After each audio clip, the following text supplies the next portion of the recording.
Aujourd'hui, nous allons nous plonger dans les enseignements intemporels du livre L'homme le plus riche de Babylone de George Clason.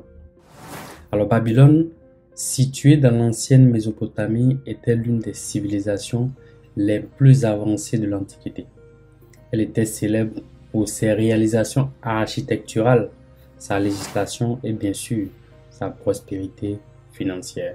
En effet, la ville a connu une grande prospérité et a été agrandie avec des monuments célèbres tels que les jardins suspendus de Babylone, l'une des 7 merveilles du monde entier. Au cœur de cette prospérité se trouvait Akkad, l'homme le plus riche de la ville, dont les sages conseils en matière de finances ont été préservés dans ce livre. Au fil des siècles, la ville de Babylone a progressivement décliné en raison de facteurs tels que les changements dans les cours d'eau environnants et surtout les guerres. Elle a finalement été abandonnée au Moyen Âge et ses ruines ont été enterrées sous des couches de sable. Aujourd'hui, les ruines de Babylone se trouvent près de la ville moderne de Hilla, en Irak. Elles ont été partiellement restaurées et font partie du patrimoine mondial de l'UNESCO. Je viens juste de profiter pour faire une petite histoire de la ville de Babylone, mais ce qui nous intéresse aujourd'hui, c'est l'aspect de la prospérité financière de cette ville mythique. Le roi de Babylone avait observé la richesse et la prospérité exceptionnelle d'une poignée de personnes, en particulier Akkad, qui était devenu l'homme le plus riche de la ville grâce à ses compétences financières et ses investissements judicieux.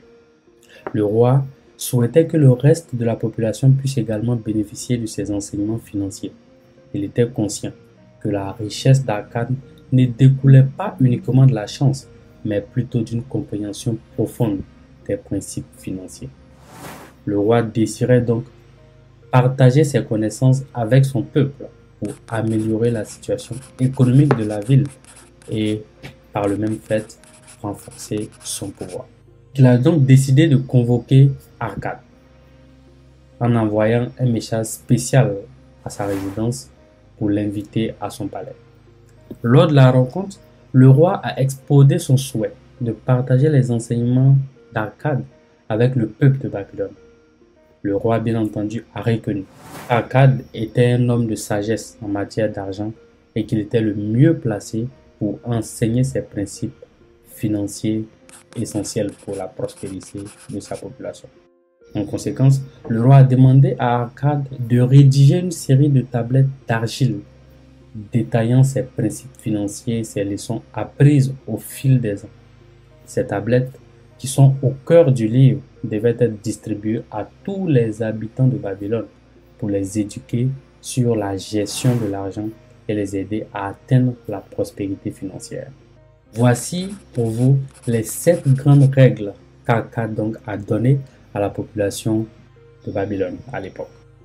Je vous préviens, les leçons sont très simples, intuitives et générales, mais le message fondamental ne peut se comprendre qu'après avoir regardé entièrement cette vidéo. La première règle de prospérité financière d'Akkad, c'est qu'il faut commencer à remplir sa bourse. Alors le message est très simple, c'est que dans le processus pour devenir riche, la première étape, c'est de commencer à gagner de l'argent. Une fois que vous gagnez de l'argent, il faut pouvoir épargner une partie de cet argent, forcément. Et ce qu'il suggère, c'est d'épargner au minimum 10%, quel que soit ce que vous gagnez. Bien entendu, vous pouvez en faire plus, mais le minimum qu'il suggère, c'est d'épargner 10%. La deuxième règle, ça sera de faire fructifier cet argent. On est d'accord que c'est pas seulement l'épargne qui va rendre riche, mais c'est plutôt les investissements et donc les choix qu'on va faire de cette épargne qui vont accélérer l'accumulation de richesses. La troisième règle, c'est de faire attention aux dettes, donc pour ne pas prendre des dettes inconsidérées. En l'occurrence, il préconise de ne surtout pas s'endetter pour consommer. Lorsque vous prenez une dette, ça doit être une dette d'investissement qui va vous rapporter beaucoup plus d'argent. La quatrième règle consiste à protéger votre trésor. Donc, c'est de protéger ce que vous aurez bâti grâce aux 3 étapes précédentes. J'aime prendre souvent l'exemple des gens qui vivent en Occident et qui n'ont pas d'assurance, qui s'en foutent un peu des assurances.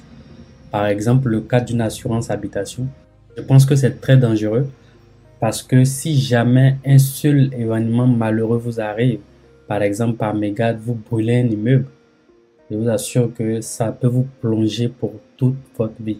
Parce que le temps de rembourser cet argent, c'est sûr que vous n'aurez pas accès à des prêts.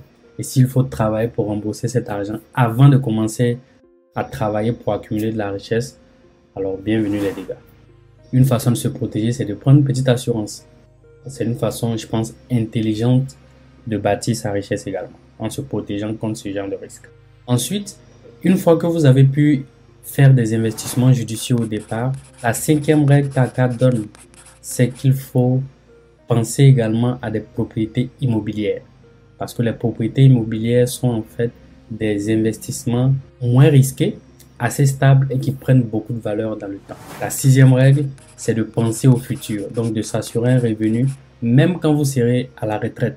Et c'est pendant la jeunesse que vous préparez cela. Enfin, la 7e règle qui donne, c'est d'accroître la capacité à gagner davantage. Ceci sera possible grâce à l'apprentissage continu et au développement des compétences pour les domaines que vous aurez choisis. Donc le point fondamental, c'est que pour accroître sa capacité, il faut tout le temps penser à s'éduquer, car l'éducation, c'est le plus grand investissement et les choses également changent tellement vite qu'il faut pouvoir s'y adapter. Ce sont les 7 règles de l'argent de l'homme le plus riche de Babylone.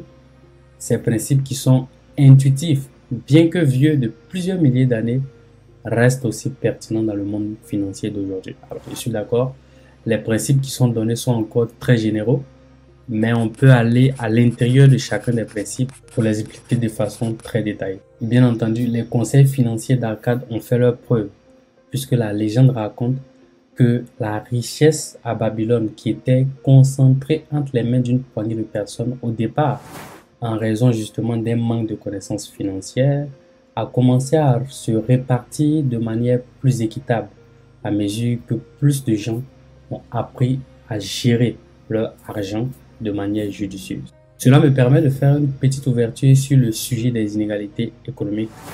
En vrai, je suis convaincu que l'argent a des principes universels qui, s'ils ne sont connus que par une poignée de personnes, les inégalités continueront alors de se creuser sans cesse. Et toute politique visant à les réduire sera très peu efficace si elle ne concerne pas l'éducation des gens.